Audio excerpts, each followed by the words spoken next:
Alors, je persévère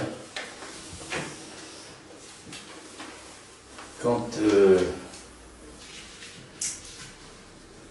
au fondement, ce fondement que je donne au discours analytique. Ce fondement étant celui de la voix lyrique.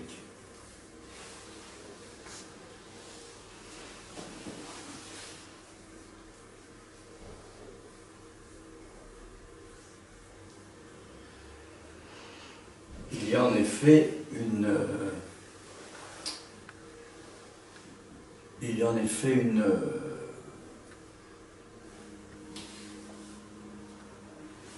quelque chose de pathétique qui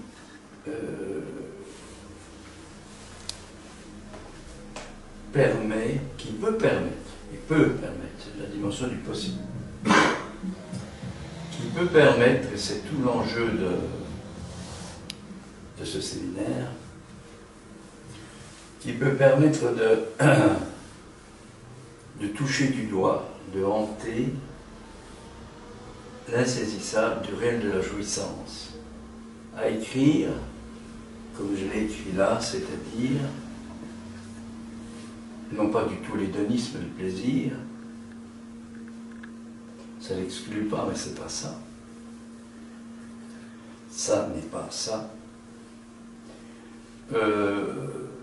Quelque chose qui, dans l'écriture même, qui s'écrit comme relevant de quelque chose qui s'entend. Oui. Avec un espace entre jouis et sens, matérialisé par un tiret, qui veut dire qu'il y a un trou entre le sens et ce qui peut s'ouïr, se jouir. Un trou, ça veut dire qu'ils ne vont pas ensemble. Et pourtant, pour chacun d'entre nous, il s'agit de les faire aller un peu ensemble quand même, à certains moments. Alors, c'est ça qui est en jeu dès qu'il s'agit, pour l'être parlant,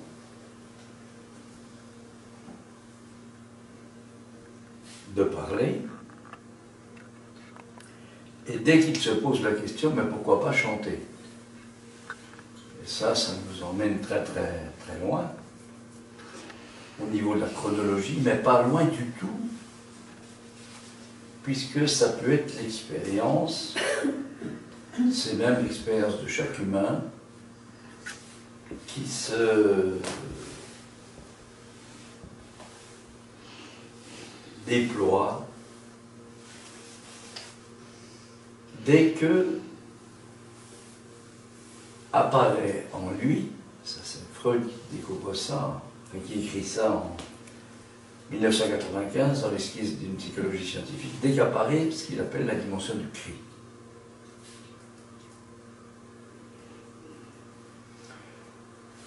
Qu'il va plus ou moins, enfin c'est Lacan qui va faire le rapprochement, qui va rapprocher de ce personnage insaisissable en allemand qui s'appelle le Nebenmensch, c'est-à-dire ce qui est à côté. Neben, c'est à côté.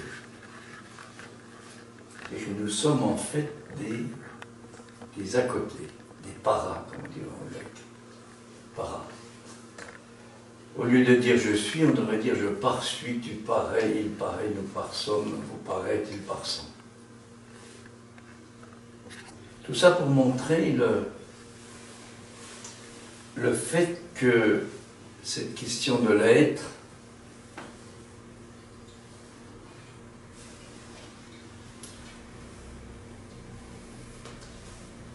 est en quelque sorte, et non seulement en quelque sorte, est authentiquement, dès que l'on parle de l'être, ça n'est pas ça, c'est-à-dire que,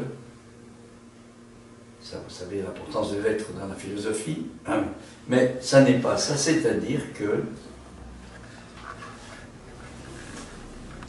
on censure, sans le savoir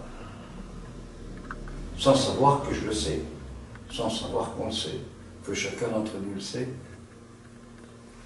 on censure le fait que l'être est une coupure de l'être sexué.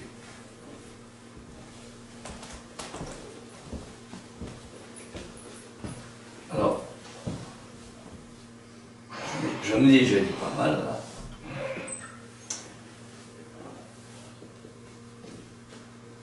Le point où j'en arrive, par le biais de la volerie, faut dire l'opéra, mais l'opéra c'est un peu une opération, on peut dire quoi l'opéra, hein, bon, il y a une chose quand même, hein, bon.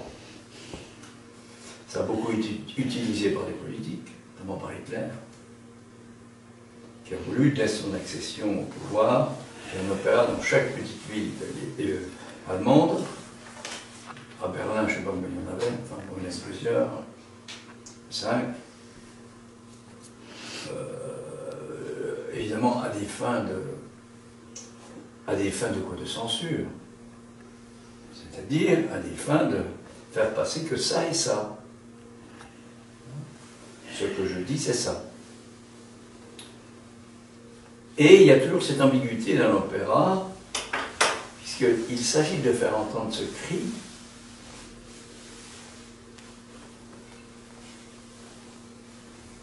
comme étant idéalisé, beau. Idéalisé, c'est toute la question des aigus.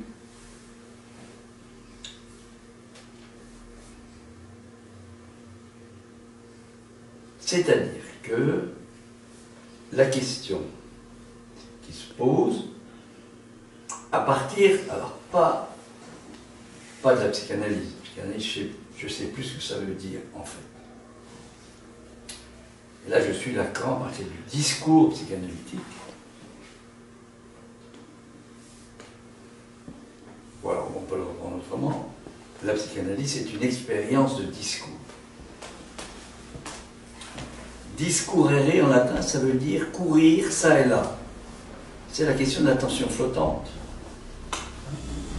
qui a ne pas être trop pris par le sens. En musique, c'est glisser d'une note à une autre. C'est pas forcé.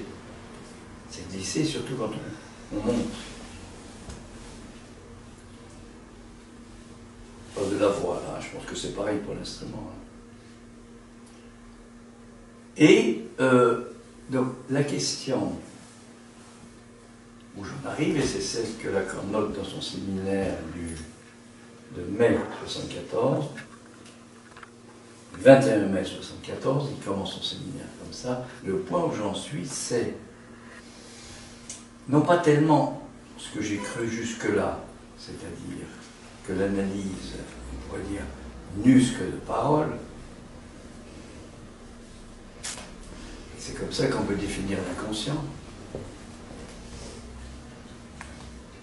Puisque l'inconscient est insaisissable. C'est ça le réel de l'inconscient. Le réel, c'est l'insaisissable. C'est l'impossible à dire. C'est comment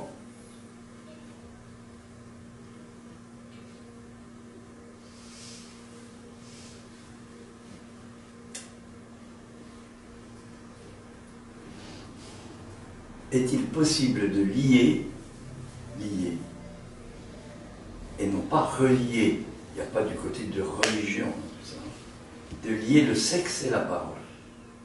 Le sexe au sens où Lacan l'entend en ce moment, c'est l'être sexué. Et l'être sexué, c'est pas du tout la bannière habituelle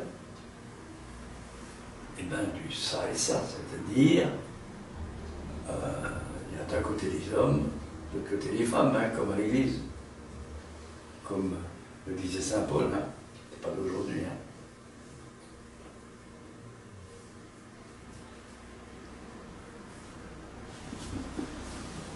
La différence sexuelle, c'est quelque chose de pas simple,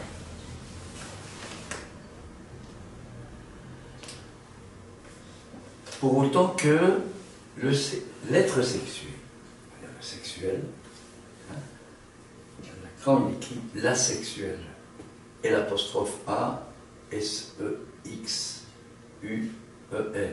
ou la sexualité, comme ça, et l'apostrophe A, S-E-X-U-A-L-I-T, pour montrer la dimension de ce qu'il a appelé l'objet petit a. Hein. Il y a quelque chose qui s'écrit, quelque chose qui peut s'écrire, ça s'entend de la même façon. Le oui elle-même, évidemment, on n'est plus dans le sens, on ne sait plus ce qu'on dit. Bon. Donc, quel lien y a-t-il entre le sexe et la parole?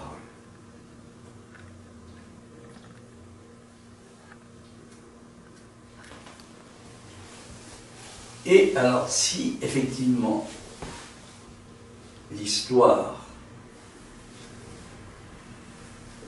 montre que le lien, c'est qu'il y en a un, c'est qu'il y a un lien, c'est l'histoire de, non pas du fait de parler, du fait de chanter. Puisque très tôt, il est apparu, déjà avec saint Paul, que, et puis ensuite avec les pères de l'Église, que les femmes, et là, on considérait les femmes, celles qui étaient sous la bannière femme, c'est-à-dire la barrière femme, hein, exactement ça, puis il y avait les hommes. Les femmes devaient chanter du bout des lèvres, chanter dans leur cœur, in cordibus vestris.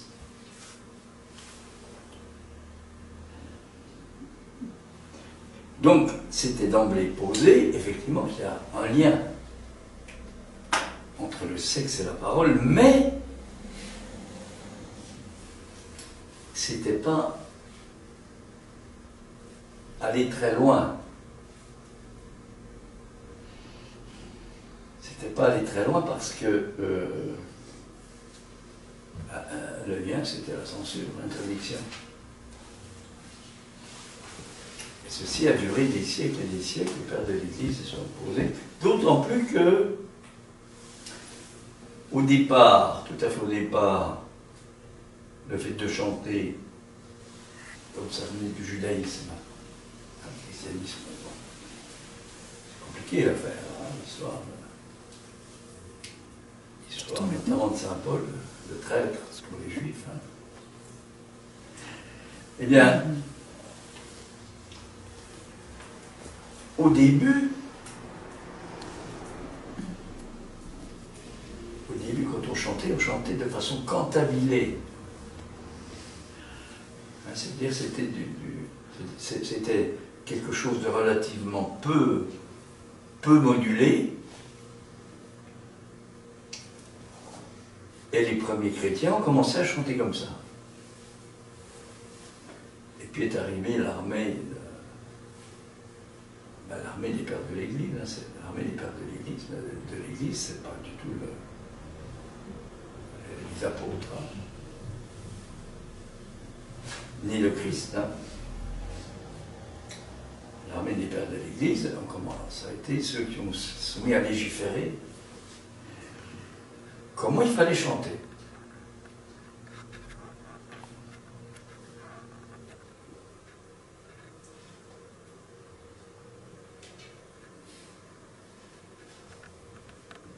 Et alors, on a commencé à chanter comme ça en mettant un petit peu de, je dirais d'air, c'est ce que je veux dire, un peu d'air à la parole.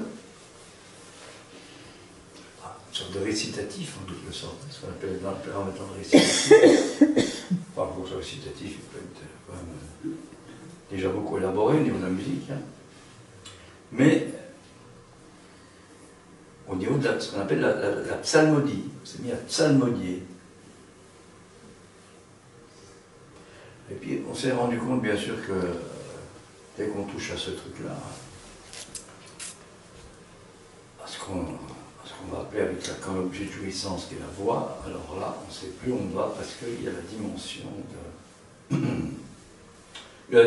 de l'indéfini qui apparaît. Et on s'est mis à moduler ce qu'on appelle le mélisme. Alors on a dit un peu, mais pas trop. Hein. Un peu parce que finalement, ça permettra de mieux vénérer la parole de Dieu. Parce que Dieu, il est du côté de la parole. Il n'est pas du côté de la musique. Il est du côté de la parole. La parole divine.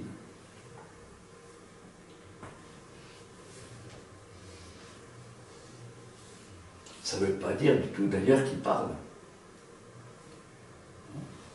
Il parle, dit-on, à quelques privilégiés, c'est-à-dire aux prophètes. Mais donc progressivement, il y a l'apparition de modulation. C'est ça, de modulation. Et va arriver un truc extraordinaire qu'on appelle le jubilus, la jubilation, qui va évidemment muer beaucoup de choses, puisqu'on va le trouver par exemple dans l'Alléluia, parce qu'on va faire des vocalises, quasiment. Alors les vocalises, il n'y a plus de sens.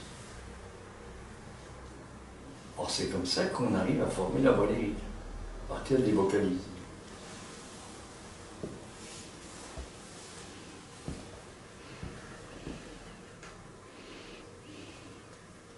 Et puis, bon, je vais déjà parler, on va revenir là-dessus parce que je voudrais un petit peu avancer.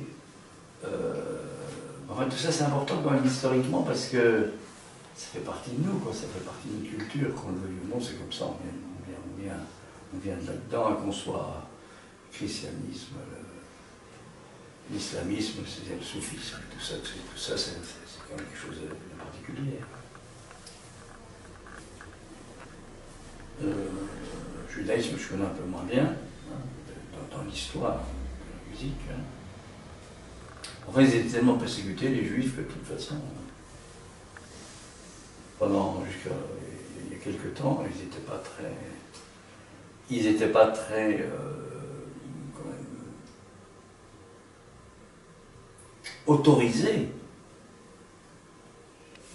à partir dans cette direction. Maintenant, je pense qu'ils le sont beaucoup, bien sûr.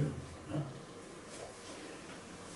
Mais, donc, je reviens à ce point-là, qui est le lien entre le sexe, l'être sexué et la parole.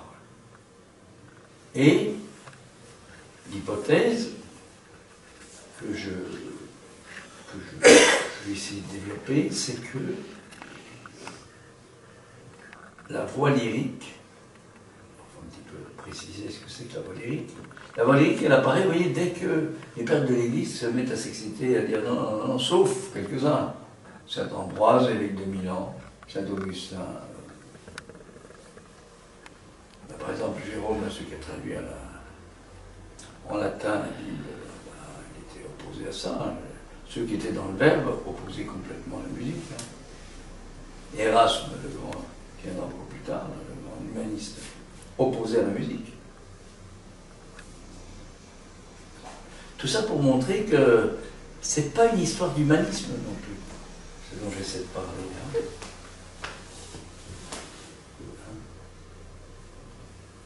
Un dissident. Comment? Tu es un dissident. Un rebelle? Oui.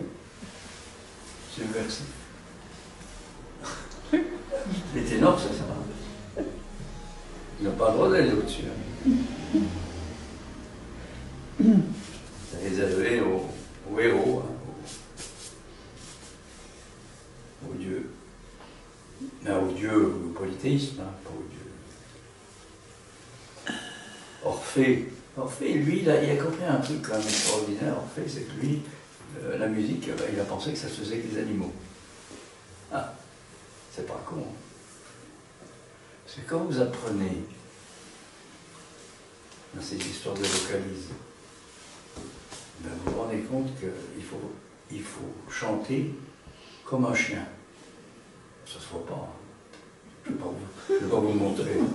Je vais pas vous montrer ça parce que quand vous voyez les grands chanteurs, vous voyez la mettre face, hein, vous voyez légèrement de profil. Hein. Ils ont les lèvres en avant. Hein. toujours là. Bien avant, par exemple. Oh, oh, oh, bon.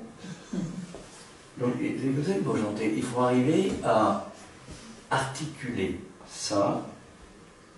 Et c'est pas la parole qui compte. Sauf peut-être un peu en France, quand même. En France, on n'est pas. Enfin, en Italie, quand même. Alors, je m'éloigne un peu là de ce que je veux essayer de dire, cette histoire. Alors, qu'est-ce que c'est que l'être sexué? Voilà. Eh bien, c'est que chaque être parlant, chacun d'entre nous, voilà, chacun d'entre nous,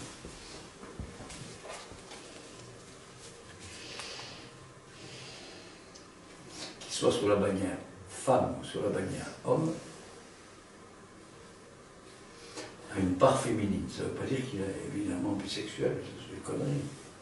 Quand on parle d'être sexuel, on ne parle pas de génitalité, hein. Pas du tout. Pas du tout. Hein? Quand on parle de phallus, on ne parle pas de pénis. Hein. Alors, même temps, il me reste 20 minutes. Est-ce que j'ai envie de dire quelque chose pour illustrer ça? Et ben voilà. Comment le sexe est lié à la parole, voilà. Je vais essayer de vous l'illustrer de la façon suivante.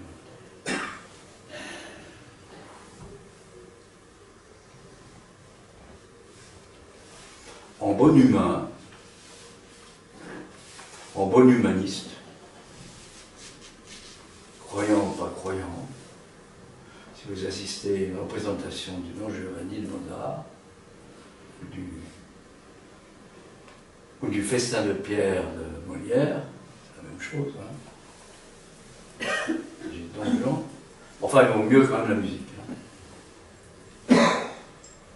Ça, les pères de l'Église, ils avaient bien compris que les femmes, elles avaient quand même un rapport très particulier, qu'il fallait s'en éloigner. Hein. Parce qu'elles avaient un rapport particulier à quoi? À la musique. Pas les femmes sous la bannière, hein. Le féminin. Et qu'il fallait s'en méfier. Donc, vous savez, dans l'histoire, on se enferme, on a mis.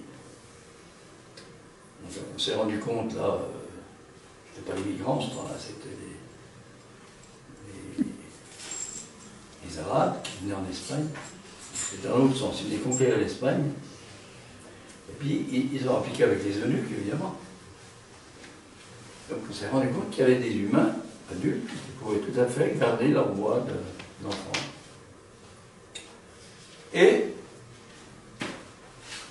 Eh bien, on a traduit ça, on a amené ça, après en Italie, notamment à Naples, pour fabriquer des castrats. On va castrer les jeunes garçons. Ah, les filles, pas du tout. Puis c'est eux qui vont chanter, etc. Puis voilà, puis à un moment, l'Église, d'accord, n'était pas d'accord, parce que ça se passait sur la scène religieuse, hein, au début. Hein. Après, ça a glissé sur la scène profane, c'est devenu l'opéra. Puis l'Église s'est dit qu'après tout, pour la gloire de Dieu, quand même, ça valait bien le coup de faire des castrations. Il faut accepter ça. C'est la politique. Là. Et puis un beau jour, ben, les femmes, elles sont arrivées quand même à chanter. Voilà. Bon.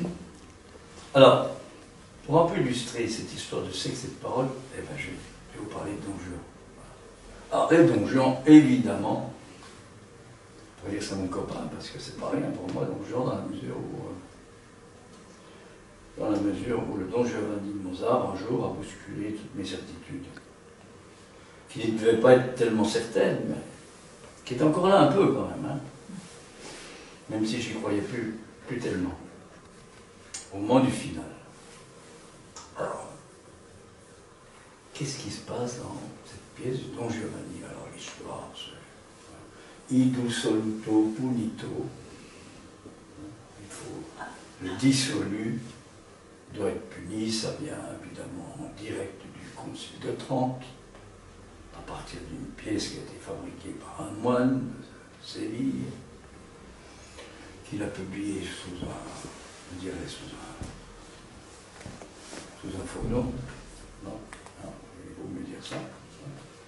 Tirso de Molina, lui se raconte le fait qu'il y a un homme comme ça qui court après les jupons des femmes, qui les séduisait, qui en faisait sans doute plus ou moins, on n'en sait rien du tout, c'est pas ça le problème, puis qu'après il les laissait tomber, c'est-à-dire que c'était celui qui faisait souffrir les femmes. Bon. Alors ce qui est intéressant, justement, si on ne part pas de ça, je sais que c'est de la parole, comment ça marche? Si on parle uniquement d'une certaine explication, combien de temps il reste? Combien de temps? 4 minutes? C'est tout? Eh bien, si on parle uniquement d'une explication, comme ça, on fait de la psychologie.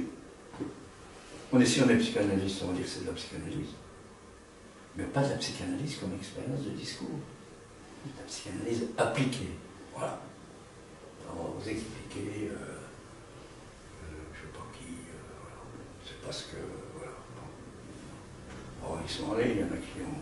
Il y a des psychanalystes qui ont traité Don Juan, qui devait être homosexuel. D'autres qui ont dit, oh, c'est parce qu'ils ne savaient pas bien où était son désir, sans définir ce que c'est que le désir, parce que c'est compliqué l'histoire du désir. Qu'il avait un surmoi qui était passé fort, enfin des conneries, quoi. Les conneries de la comédie humaine, hein, de la comédie édipienne, la comédie édipienne, vous savez, tout le monde maintenant dans la comédie édipienne, voilà. On lui faut un coup de père, un coup de mère, on explique tout. Voilà. C'est qu'on n'est pas dans l'expérience du discours, le discours c'est quelqu'un qui parle. Hein? C'est pas le fait que son papa, sa maman, etc. Ça c'est bien beau pour les dossiers. Ça. On explique tout, puis ça ne change rien. Tout le monde a compris ça. Bien. Donc, qu'est-ce qui est en jeu? Qu'est-ce qui a fait le succès de Don Juan? Parce que c'est ça quand même le truc. Alors, on a fait des ballets, on a fait des pièces, on a fait des romans. Pièces de théâtre au début. Après, il y a eu Molière, il y a eu je ne sais pas combien d'opéras, des ballets, tout ça. Puis en 1787, Mozart, qui revient à Prague après le succès qu'il a eu à propos des Noces de Figaro, on lui demande un autre opéra pour le mariage de la comtesse, je ne sais plus laquelle. Alors, il n'envoie pas un SMS à son copain. Comment il s'appelle, le librettiste Da Ponte. Il se rend compte. On va prendre Don Juan, c'est quand même curieux comme il est là. Don Juan pour le mariage d'une princesse, c'est quand même pas mal. Hein. Bon. C'est donc qu'il y a quelque chose d'autre que les inepties qu'on raconte habituellement et que, évidemment, il doit se repentir. Ça, c'est le Concile de Trente, 1550-60. Voilà. Bon. Il faut se repentir pour être sauvé. Pentiti, et à quoi répond 4, 5, 6 fois no, Don Juan, quand on lui dit, enfin 3 fois quand on lui dit Pentiti, quand le commandeur, avec qui arrive le commandeur? Enfin, on a eu une mise en scène fantastique à Amsterdam, mais il n'arrive pas tout seul, le commandeur. Bien sûr, les autres, on ne les voit pas, parce qu'ils sont morts, mais il arrive avec tous ceux qui étaient dans le cimetière. Il y a une chaîne, ils arrivent tous là. Pourquoi ils viennent? On ne les voit pas. Pourquoi ils viennent? C'est parce qu'ils sont morts, ils sont pas enterrés. Et ils n'ont pas eu de symbolisation. En quelque sorte. Et ils nous sait combien de temps? Ils n'ont pas eu de symbolisation. Bon, voilà. Et puis, Don Juan, il s'accroche à dire non. À quoi il dit non? À quoi il dit non? Mais aux conneries habituelles qui sont racontées, que lui raconte le commandeur. La loi. Aux conneries habituelles de ceux qui font de la psychanalyse appliquée. Bien sûr. N'importe qui fait de la psychanalyse appliquée. Lisez Dolto, puis ça y est, vous foutez de la psychanalyse appliquée. Dolto n'a jamais voulu dire ça. Ou Dolto, elle parlait avec son ventre, ça venait du ventre. Elle chantait d'une certaine manière. Ça change tout. C'est pas pareil. Puis avec ce qu'on appelle la dimension du transfert, il y a quelque chose qui se passe. Bon. À quoi il dit non? C'est ça son livre. Il dit non, puis finalement il disparaît pas. Et il adresse son salut. Il disparaît pas du tout dans le trou de l'enfer comme Adam, pas du tout. Ça, c'est les pères de l'Église qui ne voulaient pas de la musique qui diraient ça. C'est Jérôme qui dirait ça, Saint Jérôme, d'une certaine manière. Et puis c'est quand même ce qu'on croit tous. Hein. Tous. Eh bien, qu'est-ce qu'on pourrait dire comme expérience de discours à partir de là? Là, il y a quelque chose d'important. Il y a quelque chose d'important que je dirai la prochaine fois.